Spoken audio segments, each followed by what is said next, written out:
Hey, this is Lorena, and I wanted to do a quick video for you on a camera case. Yes, I made a camera case. I got to make something this week. So excited. I hope you like this video, and I'll see you in the making. All right? I'll see you in the making. Bye. Okay, you need a top fabric 18 or 17 by 8. You're also going to need 2 other pieces of fabric the same size.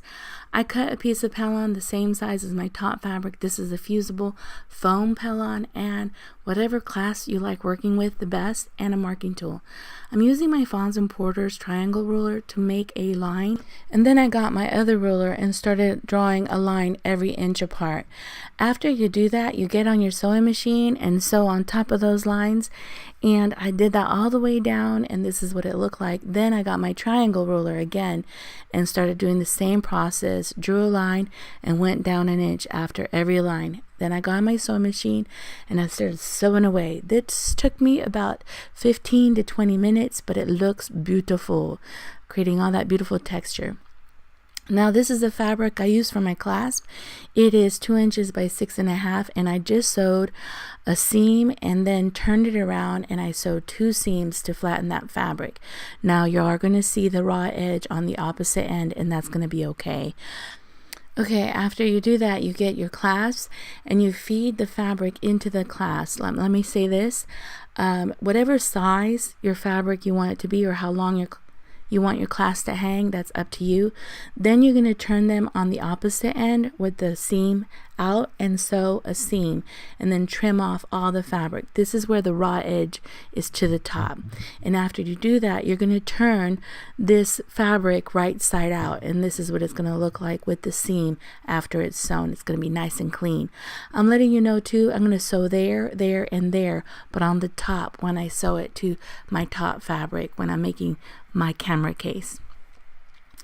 Now I'm kind of dry fitting, making sure I like where everything is at. I also made myself pockets and measured everything. I just didn't have film for that. And here I'm sharing with you where I decided to put my clasps.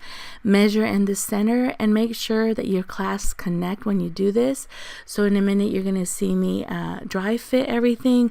Make sure it clasps and that it fits right and it's not too tight. And also to make sure that your camera is sitting right where you want it to sit. That's what I'm doing here. After you do that, I got my lining and my top fabric. I faced them each other and I sewed at both ends.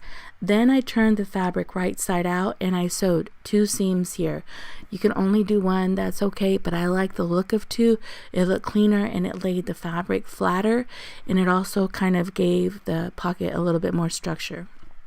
Now remember when we did a dry fit, this is when this comes to play. I went ahead and I folded my fabric and I'm sewing a 4th in this area to make sure that my pockets are secure and that they don't shift on me when I finish this off. Also too, in a minute I'm going to turn this right side out and make sure that they are the size and in the place that they want to be after I stitch them. So this is another way of dry fitting and making sure that everything is going to be where it needs to be. This is when you want to do it, not when you're closing off the pouch.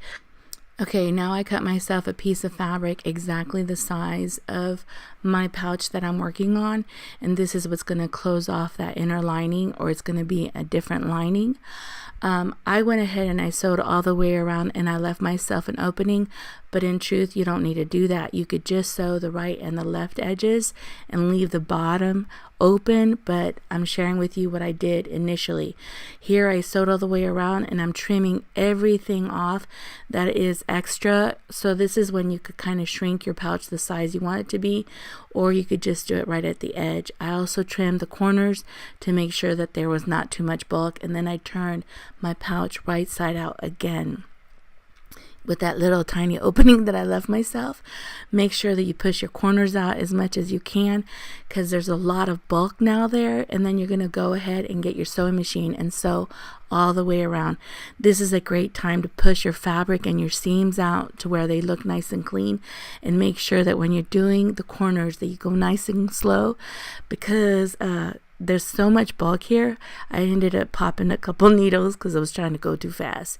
So take your time and be careful that you don't sew that clamp in the wrong position, and this is what it looks like when it's completely done. I'm also going to share with you a couple clips of a different bag that I did and how it came out, but this is how this one looks. I think it looks professional. This is what it looked like with the camera inside of it. The thing is I think it was a little tight, so I'm showing you the measurements of what my camera bag looks like, the size of my pockets, and also when it's folded what the sizes are. I also did another one because I realized that the lining that had that silver was going to scratch up the back of my lens, so I wanted to try something different. So this is a wider one. I went ahead and just stitched that side and the top. I didn't stitch the bottom, and it worked just as well. And honestly, because I had a bigger opening to turn it right side out, it turned a lot better and it was less fussy. So here's the measurements of my pocket.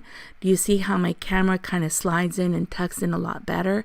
So this is what it looks like, and these are the measurements of my camera pouch. So you can make these whatever size you need them to be, or you can make them for eyeglasses, for your money, make a little wallet.